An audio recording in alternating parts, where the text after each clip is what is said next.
नमस्कार विद्यार्थी मित्रांनो, डॉक्टर सुशील स्पॉटलाईट या आपल्या यूट्यूब चॅनलवर तुमचं सर्वांचं स्वागत आहे. या लेक्चरमध्ये आपण दारा शिकोबद्दल महत्त्वाचे जे फॅक्ट्स आहेत ते बघणार आहोत. दारा शिकोचा जो कालखंड आहे तो 1615 ते 1659 असा आहे. त्याचा जन्म 1615मध्ये झाला होता आणि औरंगजेबाने त्याची हत्या जी आहे ती 1659मध्ये केली होती. तुमच्या समोर जे चित्र आहे ते दारा शिकोचं चित्र आहे आणि एकंदरीतच दारा शिकोच्याबद्दलचे हे महत्त्वाचे फॅक्ट जाणून घेण्याआधी डॉक्टर सुशील स्पॉटलाईटला टेलिग्रामवर फॉलो करण्यासाठी डिस्क्रिप्शनमधली लिंक तुम्ही वापरू शकता. फेसबुकवर आपला ग्रुप आहे, तिथेही फॉलो करू शकता. स्पॉटलाईट रायटिंग फोरमचे जे काही रायटिंग संबंधीचे प्रोग्राम आहेत त्यासंबंधी जाणून घेण्यासाठी spotlightrightforum@gmail.com यावर मेल करून तुम्ही त्यासंबंधीची माहिती घेऊन इनरोल करू शकता. IAS मेन्स करता डेली आन्सर रायटिंग उद्यापासून सुरू होतं आहे. वीकली एसेही आहे. ओके. आणि MPSC करता मराठी आणि इंग्लिश एसे या दोन्ही ॲक्टिव्हिटीज. तर हे जे आहेत काही चित्र मी तुम्हाला दाखवतो की जिच्यावरून एक सगळा सिनॅरिओ समोर येतो. तर हे दारा शिकोचं चित्र आहे बघा. वरती पण एक बघितलं होतं आपण थंबनेलला, आणि हे एक दुसरं चित्र आहे दारा शिकोचं. दारा शिको जो आहे तो शहाजहानचा सर्वात मोठा मुलगा होता बघा. 1615मध्ये त्याचा जन्म झालेला आहे आणि शहाजहानची जी दुसरी पत्नी होती मुमताज महल, त्या मुमताज महलपासून झालेला हा मुलगा आहे आणि हा त्याच्या मुलांमध्ये सर्वात मोठा होता. आता हे दुसरं चित्र आहे बघा शहाजहानचं. हा जो सगळा सीन आहे हा आग्र्यामधला आहे.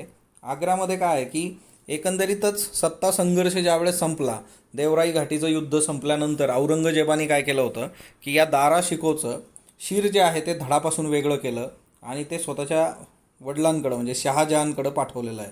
तर ह्या शहाजहानचा दरबार आहे आणि शहाजहानच्या दरबारामध्ये दारा शिकोचं शीर जे आहे ते घेऊन आलेले आहे तिथं, आणि हे पाठवणारी व्यक्ती औरंगजेब होती. आणि हे जे आहे तर हे शहाजहान तुमच्यासमोर आहे आणि एकंदरीत फुल बाहुबली सीन आहे बघा. ही जी कबर तुम्हाला समोर दिसते आहे, ही जी कबर आहे तर असं म्हटलं जातं की ही दारा शिकोची कबर आहे, पण याच्याबद्दलचे कुठलेही एव्हिडन्सेस नाही आहे. है ना. दिल्लीमध्ये हुमायूनची जी कबर आहे त्या सगळ्या रिजनमध्ये आता हुमायूनची कबर जी आहे त्याच्याजवळ दारा शिकोची आहे असे रेफरन्सेस आहेत आणि याच्यामुळेच हे न्यूजमध्ये होतं. फेब्रुवारी 2020, तर फेब्रुवारी 2020मध्ये आर्किओलॉजिकल सर्वे ऑफ इंडियानी एक समिती गठीत केली होती. ज्या समितीचं काम होतं की दारा शिकोची कबर शोधायची. त्यांच्यासाठी 3 महिन्याचा कालावधी दिला होता. तो पुरेसा नसला तर अजून 3 महिने.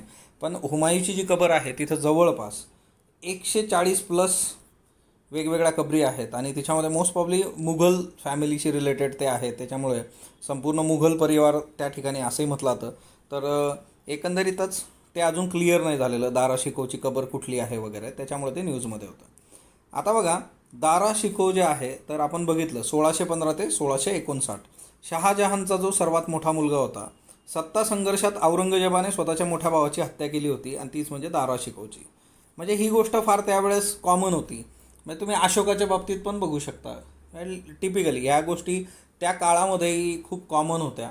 त्यांनी म्हणजे सत्ता संघर्षासाठी स्वतः स्वकीयांचा बळी देणं म्हणजे वेगवेगळ्या याच्यामध्ये ते तुम्हाला दिसतं. तर हे औरंगजेबाने केलं होतं. दारा शिको सध्या चर्चेत असल्याची काय कारणं आहेत. एक, फेब्रुवारी 2020मध्ये भारतीय पुरातत्व सर्वेक्षण विभाग जो आहे आर्किओलॉजिकल सर्वे ऑफ इंडिया यांनी 7 सदस्यीय एक समिती स्थापन केली. या समितीचं काम जे होतं ते दिल्लीतल्या हुमायूच्या कबरीजवळ त्या परिसरामध्ये दारा शिकोची कबर शोधणं असं होतं. यांना 3 महिन्याची वेळ होती. त्याच्यानंतर 3 मंथ्स नंतर परत 3 महिने वगैरे यांना मिळणार होते. तर ते येत्या काळामध्ये अजून क्लिअर होईल. हे सगळे लॉकडाऊन आणि त्या सगळ्या याच्यामध्ये नंतर त्याचं पुढचं जे आहे काही कमिटीची न्यूज नाही आहे. आणि एक पुस्तक जे आज आपण बघितलं, the emperor who never was, म्हणजे न झालेल्या बादशहाची कहाणी, हे सुप्रिया गांधी यांचं पुस्तक आहे 2020मध्ये चर्चेतलं, जे आज आपण बघितलं. तर दारा शिकोवर हे पुस्तक आहे. आता दारा शिकोच्या बाबतीतले बेसिक फॅक्ट्स काय आहेत जे आपल्याला परीक्षेत विचारले जाऊ शकतात. दारा शिकोला शाह ए बुलंद इकबाल असं म्हटलं जायचं बघा, म्हणजे किंग ऑफ लॉफ्टी फॉर्च्यून, शाह ए बुलंद इकबाल. उदार मुस्लिम, लिबरल मुस्लिम, हे तुम्हाला बऱ्याच ठिकाणी मिळेल की खूप लिबरल मुस्लिम म्हणून त्याची ओळख आहे इतिहासामध्ये. त्यांनी निर्माण केलेलं जे साहित्य आहे तर तिच्यामध्ये त्यांनी फारसी भाषेत काही ग्रंथांची भाषांतरं केलेली आहेत. तिच्यात भगवद्गीता आहे, योग वसिष्ठ आहे, 52 उपनिषदांचं भाषांतर त्यांनी सिर ए अकबर या नावाने केलेलं आहे. रामायणाचं सुद्धा त्यांनी फारसी भाषेमध्ये भाषांतर केलेलं आहे. म्हणजे बघा एखादा राजा किंवा एखादा सम्राट आहे किंवा एखादा राजकुमार आहे तर तुम्ही कुठल्याही इरामध्ये जर गेलात तर त्याच्याबद्दल येतं की त्यांनी युद्ध किती जिंकलेत वगैरे वगैरे, म्हणजे मैदानी पराक्रम. पण इथं पहिल्यांदाच आपण साहित्य बघतो, याच्यावरून तुम्हाला थोडं त्याचं नेचर लक्षात येईल. औरंगजेबाकडून त्याच पराजय का झाला आणि त्या सगळ्या गोष्टी तिच्यावरून हे लक्षात येतं. त्याच्यानंतर संस्कृतमध्ये त्यांनी समुद्र संगम नावाचा ग्रंथ लिहिला होता, मज्म उल बहरेन नावाने. म्हणजे त्याला फारसीमध्ये मज्म उल बहरेन आणि समुद्र संगम, संस्कृतचंही नॉलेज त्याला चांगलं होतं. फारसी भाषेमध्ये त्याचं लिखाण विपुल आहे. मज्म उल बहरेन म्हणजे इस्लाम आणि वेदांत याच्यातलं साम्य त्यांनी मज्म उल बहरेनमध्ये सांगितलेलं आहे. आता फारसी सुफी संतांचं म्हणजे फारसीमध्ये सुफी संतांचे चरित्रही त्याने लिहिले. सारिनतुल औलिया, सकिनतुल औलिया, हसनातुल आरफिन. ओके. त्याच्यानंतर सुफी दर्शनावर ग्रंथही लिहिलेत. तरिकतुल हकीकत, रिसाल ए हकनुमा, आलमे नासूत, आलमे मलकूत. त्याच्यानंतर औरंगजेब आणि दारा शिकोचा सत्ता संघर्ष, हे महत्त्वाचं आहे बघा. तर सप्टेंबर 1657 1657 तर शहाजहान गंभीर स्वरूपाने आजारी आहे किंवा त्याचा मृत्यू झाला आहे त्यासंबंधीच्या अफवा पसरल्या गेल्यात आणि त्याच्यामुळे त्याची जी मुलं होती त्यांच्यामध्ये उत्तराधिकारासाठी युद्ध सुरू झालं. म्हणून बघा, कुठलीही सेलिब्रिटी असू दे, राजकारणातली व्यक्ती असू देत, मृत्यूनंतर लगेच म्हणजे जर ते पब्लिकली असं समोर येत नाही, सगळ्या गोष्टी प्रॉपरली मॅनेज करून मग ते समोर आणल्या जातात. आणि जर ॲक्सिडेंटल सगळ्यांच्या समोर असेल तर ते येतं. तर हे फार महत्त्वाचं आहे, हे आधीपासूनचं आहे. आणि फक्त म्हणजे राजाची स्थिती कमकुवत आहे किंवा राजा जाऊ शकतो तर त्या केसमध्ये लगेच सत्ता संघर्षासाठी लोक तयार होऊन जायची. शहाजहानच्या बाबतीतही तेच झालं होतं आणि त्याच्या मुलांमध्ये उत्तराधिकाऱ्यासाठी युद्ध सुरू झाले.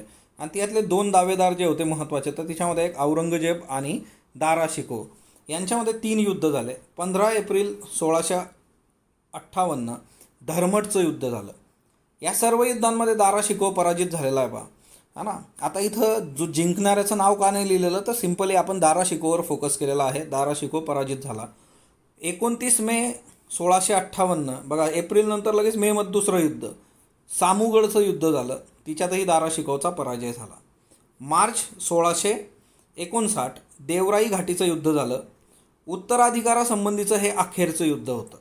3 युद्ध सलग पराभव झाल्यानंतर काही विषय राहत नाही आणि औरंगजेबाने सगळी सूत्र हातात घेतली.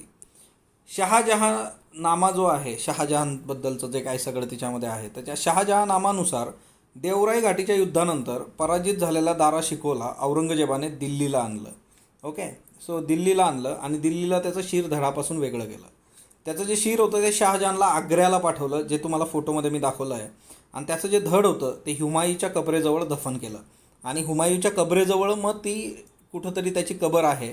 आणि हे सगळं घडलं होतं 30 ऑगस्ट 1659 रोजी.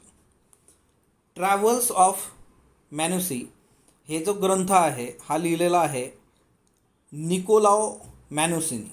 आता निकोलाओ मॅन्युसी जो आहे तो हुमायूच्या कबरेजवळ दारा शिकोची कबर असल्याचे संदर्भ देतो. हा इटालियन प्रवासी होता. या इटालियन प्रवाशांनी ते सगळं बघितलं होतं. त्याचं असं म्हणणं आहे की तो हे सगळं घडत असताना तिथं होता आणि त्यांनी ते सगळे रेफरन्सेस ट्रॅव्हल्स ऑफ मॅन्युसी या त्याच्या ग्रंथामध्ये दिलेले आहेत. तर हे असे रेफरन्सेस आहेत. आता सध्या ती कमिटी शोधते सगळ्या गोष्टी. आणि शहाजहानच्या बाबतीमध्ये काय तर मुमताज महल यांचा तो मुलगा होता, शहाजहान प्लस मुमताज महल. आणि शहाजहानने त्याला शहजादा बुलंद इकबाल ही पण पदवी दिली होती. तर ते एक लक्षात ठेवा.